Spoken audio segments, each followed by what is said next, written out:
Hello and welcome to the Undercurrent Stories podcast. Today's conversation takes us to Colombia in the 1980s, a country living through profound violence and transformation. Our guest, Sonia Daccarett, grew up with a Jewish mother and a Christian Palestinian father, carrying within her family the long shadows of displacement, faith and survival. Her book, The Roots of a Guava Tree, is not just a memoir, it's a work of historical memory. It traces how personal lives are shaped by forces we don't choose: migration, religion, conflict, and the inherited stories passed down sometimes in fragments, sometimes in silence. In this episode, we'll explore how history is lived from the inside out, through childhood, through memory, and through the act of writing itself. This is a story about roots, where they come from, how they tangle, and what grows, and we dare to examine them. So I'm delighted to be joined by Sonia Daccarett. Hello, Sonia, and welcome to Undercurrent Stories.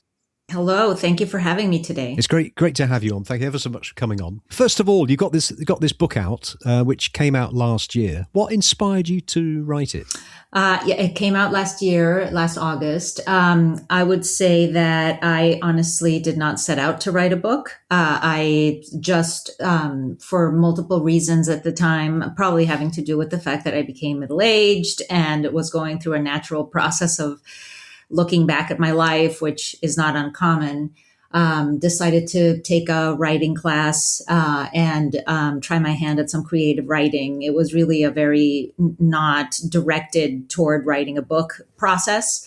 But as I started learning about memoir and reteaching myself how to write in scene and dialogue and how to bring back the memories of my childhood onto the page just for me, it eventually unfolded into a lot of chapters and a lot of content that I then shaped into a book once I realized that that's what it was.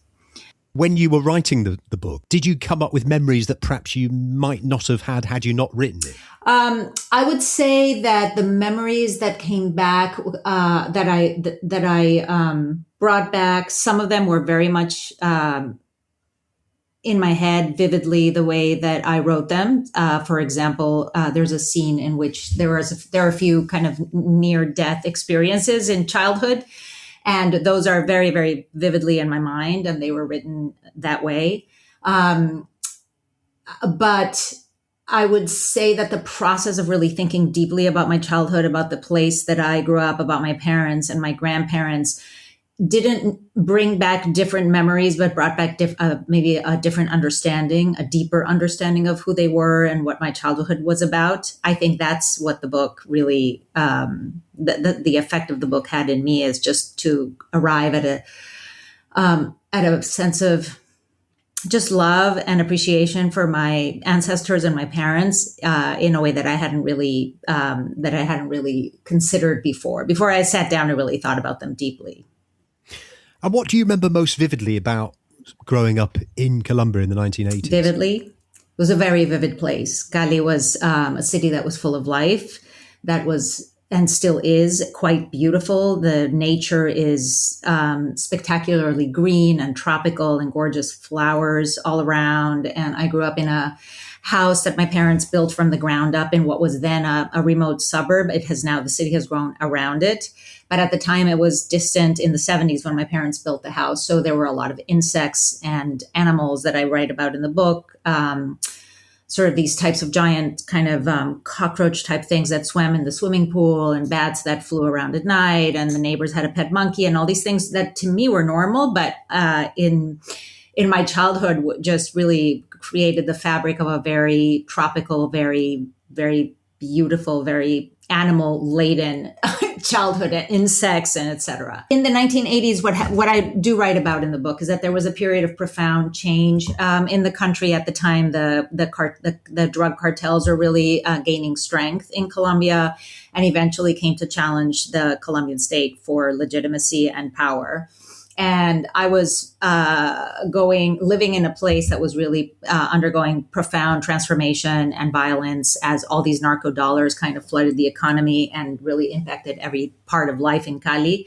On the one hand, and there was growing violence and growing, shootings and et cetera every day. On the other hand, I was a teenager going about my life and coming of age with my family, and we were still having dinner every night, and we were still going to school, and At the time, I didn't really think that anything was odd. I just thought that was life. What life was like all other Colombians growing up through this time.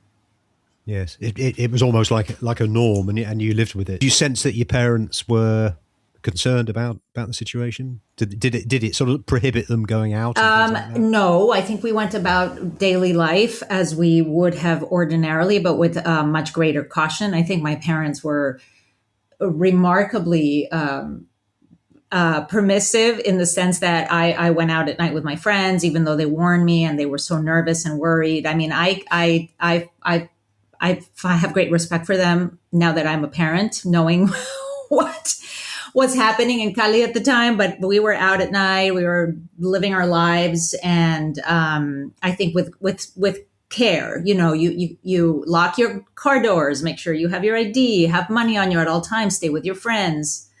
And then there were no phones, there was nothing. You just left the house, and they had no idea what was happening until I came home. Hopefully. A question I have to ask. I mean, obviously, I said at the beginning that you got a Jewish mother and a Christian Palestinian father. How did that affect faith in the family? I think my parents considered themselves very modern at the time and very progressive and very scientific method based and very empirical, and especially my dad. For him, I think religion felt like something that was not for him in terms of the obligatory faith. I think for him, if you can't see it, it's not there, was kind of his mantra. But my parents, so there was no official faith and no organized religion. My parents, I think, were somewhat suspicious of organized religion as something that divides humanity, not unifies humanity. I think that was at the time their viewpoint.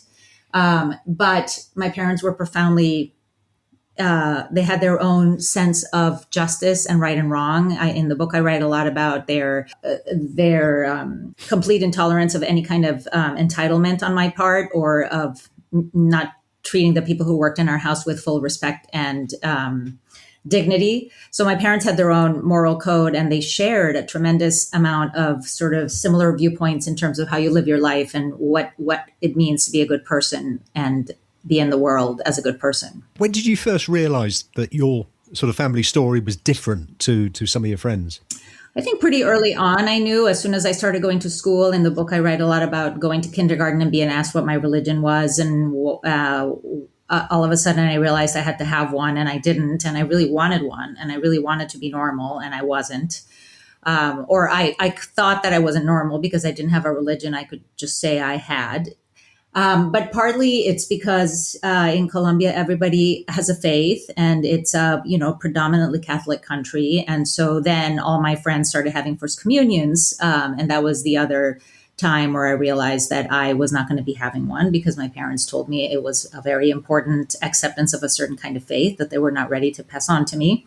So all of these, it was mostly just a desire to have something to fit in, to identify with, which I didn't have. Did you have anything else that you sort of had as a sort of defining part of your personality and persona?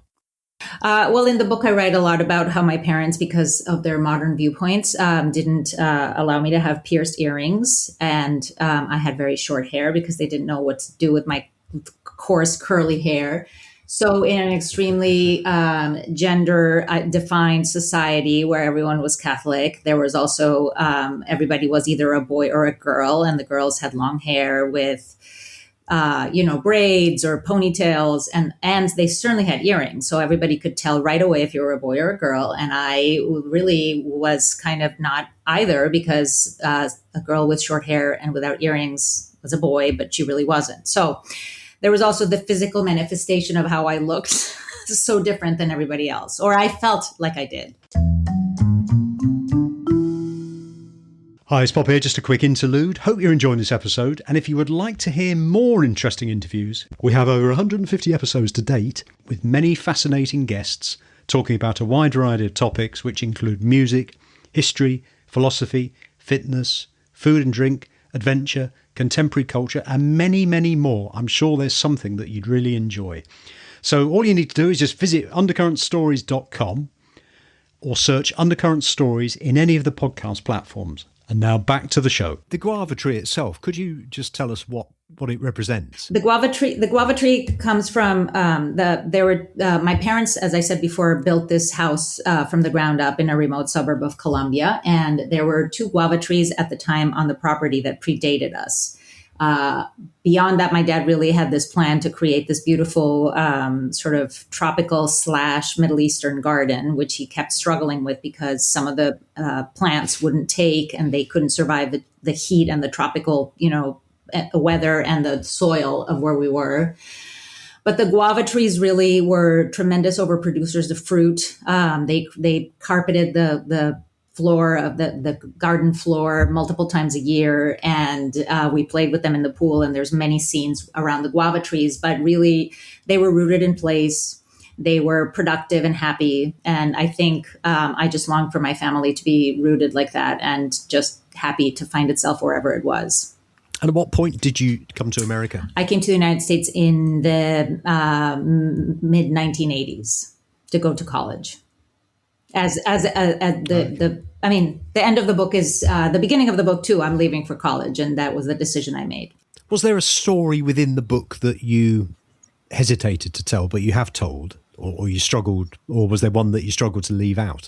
I think one of the things that all memoirists struggle with is the fine line between what is your story and what is other people's story. And I was very, very conscious of wanting to walk that line in an ethical way and tell my story, but not take liberties with other people's stories.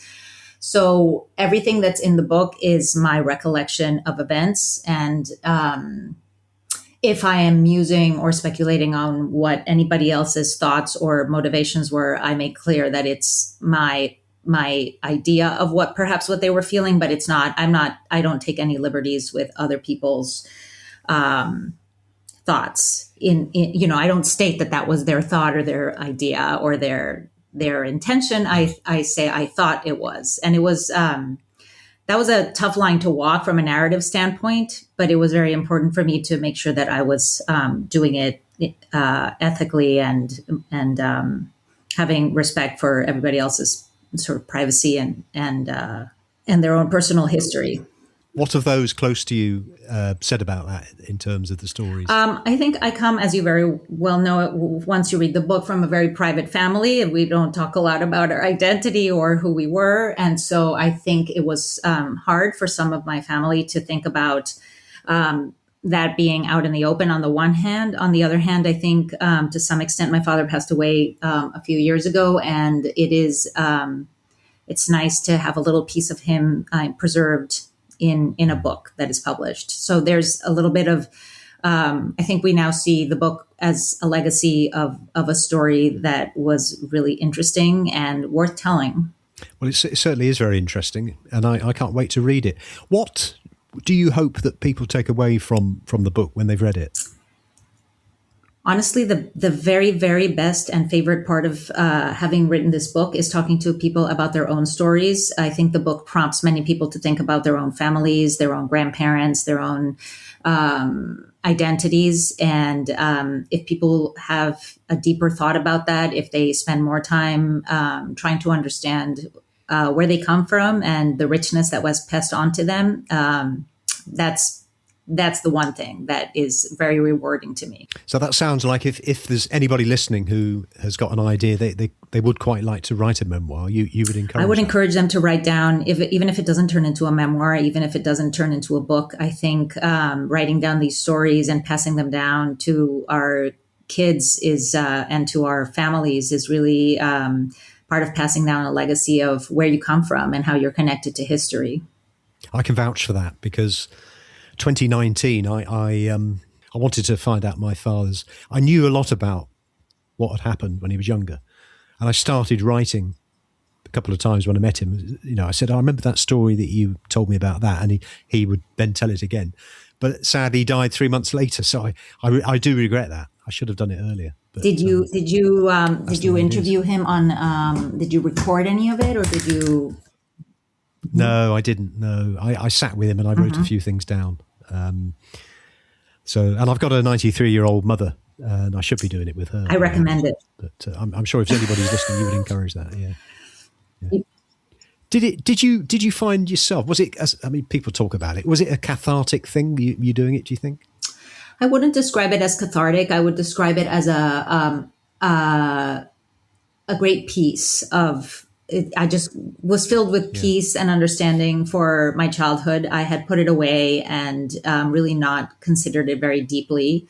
I am an immigrant. I live in two worlds. I think this is very common for people who have left their country of origin and started a life somewhere else. And for me, anyway, in midlife, I started looking back.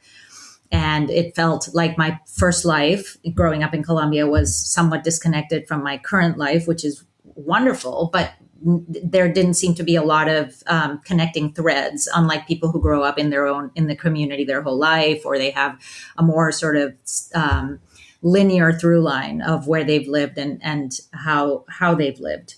So for me, it was a very, it gave me great peace to kind of try to like rethread it and connect both of my lives through thinking deeply about where I came from and how that impacts me now. Have you had any feedback, or would you consider that anybody reading the book who isn't an immigrant, it may change their view on the situation? On immigration or on? Well, I mean, some people are in their own paradigm, aren't they? I guess, and there might be, and I don't want to get into politics, but there might be people who are thinking, we don't want too much immigration, but they don't always see it from the point of view of somebody who's experienced it. Do you think it could change people's perception? Well, I think that's what literature does and reading books does. It expands your worldview. I like reading books about other people's experiences that are unlike mine because I learn more about sort of the individual human experiences, but in the end, they all connect to the big human story. And I think that's what books do for us. We expand our worldview and we learn about people, places, and times that had nothing to do with us, but are still connected to us because we're all human and we're all living on this planet. One final question. Where can people get hold of this book? They can, well, there's many places. Yeah. There's obviously Amazon, but in the United States, you can check out the book, The Roots of the Guava Tree, Growing Up Jewish and Arab in Colombia on the Simon & Schuster page. That's the publisher page. And then there will be multiple links for where to find it and where to buy it, small independent bookstores. If you support your local store, you can always order it through them. And if they're not carrying it, they can get it. In the UK, you can probably, the easiest way might be to get it through Amazon or find a local bookstore that carries it. And is it available on audio? It is not available on audio at the moment. It is available on Kindle, so there is that on an e-reader, You can just have it instantaneously. Fantastic. And do you have a website at all if people want to find out more about you? I do. You can find me on soniadaccarett.com. Well, it's been great having you on, Sonia. Thank you very much for coming on. Thank you for having me. It's been a pleasure, and I really appreciate it. As we close today's conversation, Sonia's story reminds us that our lives are shaped not only by where we came from, but by the stories we carry, spoken, unspoken, and remembered over time. Her journey shows how revisiting our past can deepen understanding, build empathy, and bring a sense of peace with who we are and where we've been. If this episode resonated with you, take it as an invitation to reflect on your own roots, to ask questions, record memories, or share stories that might otherwise just be lost. And if you'd like to explore Sonia's journey further, you can find her book, The Roots of the Guava Tree. We've got links in the show notes. If you enjoyed this episode, please share it, leave a review, and subscribe to Undercurrent Stories for more conversations that explore the currents beneath our lives. Thank you for listening. Until next time.